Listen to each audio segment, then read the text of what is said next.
my pleasure to introduce our second staff speaker, Mr. TJ Hanify.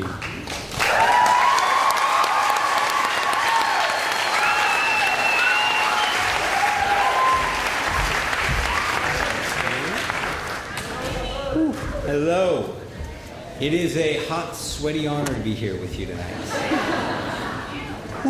You all look so nice in your finest gowns, your matching hats. It's lovely. I had this whole thing planned. I had this really touching, beautiful poem in rhyme verse that used each of the seniors' names. Then, 5 minutes before baccalaureate, Brad Moore came up to me crying because he'd forgotten to write a speech. So I think I did the right thing. Tonight I'm just going to wing it, because that's how I roll. Well, it's been a wonderful evening so far. But many of you are doubtlessly saying, we have heard an awful lot about the graduating seniors tonight. I mean an awful lot. When will we find out more about TJ Hanify? How's he doing? How can we find out more about him? Well, I am flattered. Thank you for asking. In my imagination. I was born a pale, sullen child. I grew to be a pale, cranky young man. I'm not exactly the sort of people person who normally finds themselves drawn to education. I didn't get into teaching because I believed in the great promise of mankind, that there were all these noble, kind, blank slates just waiting to be filled with knowledge and take part in the great human journey. I got into teaching because so many people were so stupid. All over the place. I mean, they were everywhere. As a young man, I can't believe you applauded for that. As a young man, I was quite vocal in my somewhat misanthropic views. Finally, after complaining for the upteenth time, one of my friends commented that perhaps I should go into teaching so that I could educate the next generation and save them from all the stupidity. I've never been able to differentiate between sarcasm and my life's true calling. So, I signed up for teaching school, and here I am. I've had 4 wonderful years here now teaching at International. And after spending time together, I think it's safe to say that we both had the opportunity to learn a variety of things. I've had the fascinating experience of watching the natural progression of 9th graders to 12th graders. Now, 9th graders are an interesting lot. They've begun to get over the extremes of middle school awkwardness, where no one knows just what voice is actually going to show up to answer the next question. When people accidentally poke themselves in the eye because their arms are 2 inches longer than they were last week. That is over. However, freshmen are still somewhat of a needy group. And they like answers. Lots and lots of answers. I would find myself having conversations like, so, go ahead and turn in your assignments. Yes, turn them into me. Well, not to me, to the inbox. The usual inbox. The one for second period. It's the second one. From the top, yes. Well, is there more than one page? Well, then stapling would be a good idea. Yes. Where is the stapler? Where should you staple it? The corner?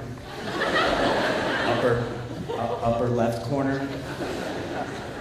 You know, I've never really considered it. I guess parallel with the top of the page would be, or an angled staple would be great. Would you staple it? How far we've come. If freshmen like it when teachers tell them how to do things in class, seniors thrive on telling us how things should be. They are experts in the educational environment, and they are brilliant negotiators.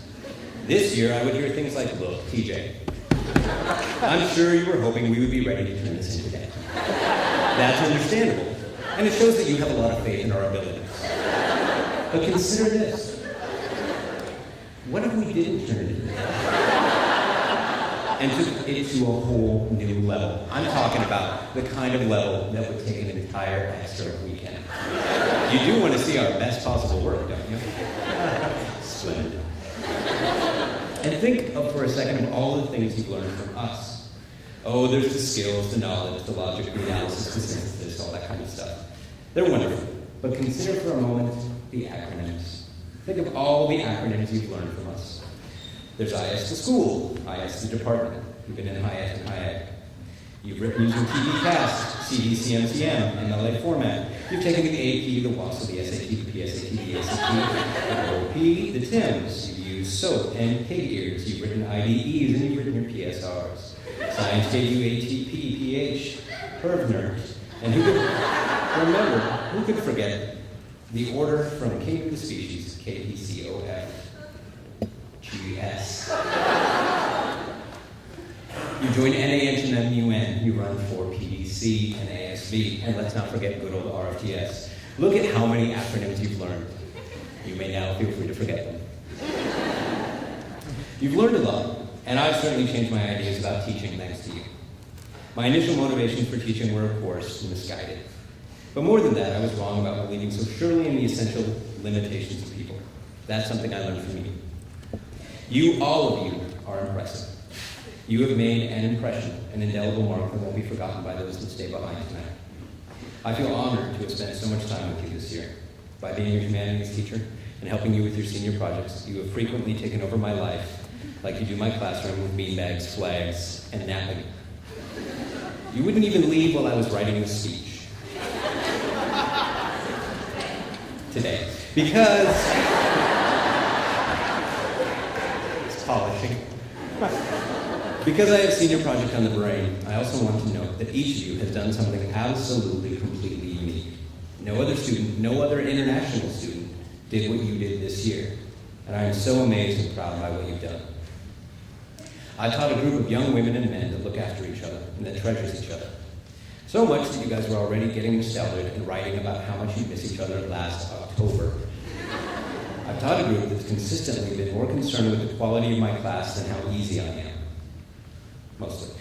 You fought for what you believed in, and for what was easier, not for what was easier or more convenient. For those of you who fought to keep the senior project, only to deeply regret it as you worked the long hours in the last few weeks, thank you. You've allowed the staff to have the sort of relationships with students and educators always want but don't always get. You trusted us, you stood up for us. You worked with us as colleagues and treated us as friends. Thank you. Which brings us to the end. I think it was Tennessee Williams who said, "This isn't good night, this is goodbye." Or maybe it's a Hot Hot Heat song. Anyway, that's what this is. Now, I've been asking students to say goodbye to me for some time. When I began teaching, I put a little sign on the inside of my door that said, "Say goodbye to TJ." This was because students had this bizarre habit of being in the middle of a wonderful conversation and then as soon as class ended, walking out without paying me so much as a glance. It's very hurtful. Thus began advanced lessons in common courtesy. We've been saying goodbye to each other for a long time since then, for several years. So this should be easy then, though admittedly it's a bigger deal. Now, I've struggled with this before. I tend to have trouble saying the right thing in emotionally charged situations. After my first graduation 4 years ago, I told one senior, "Well, I'm never going to see you again. Take care." The student found it odd and slightly upsetting. Julie Keeney punched me. It was not terribly smooth, true, but still, there's some truth to what I said. This is goodbye, and to shy away from it with the plethoras of keep in touches, and I'll see you when's is natural. But it's also avoiding the truth of the matter. This is goodbye, and that's okay. It's natural to feel overwhelmed by this massive transition. But find your inner existentialist, take firm hold of this whirlwind of events, and make this your own goodbye. Be finally rid of us, or stop by whenever you can. Stay in touch with each other, or move on and reinvent yourself. This isn't something that's happening to you, but something that you've built yourself. Something that you've done. You've made this day by working so hard for so long. So own it. This is your goodbye, and you're saying it to us. And we'll still be here. So class of 2005, goodbye.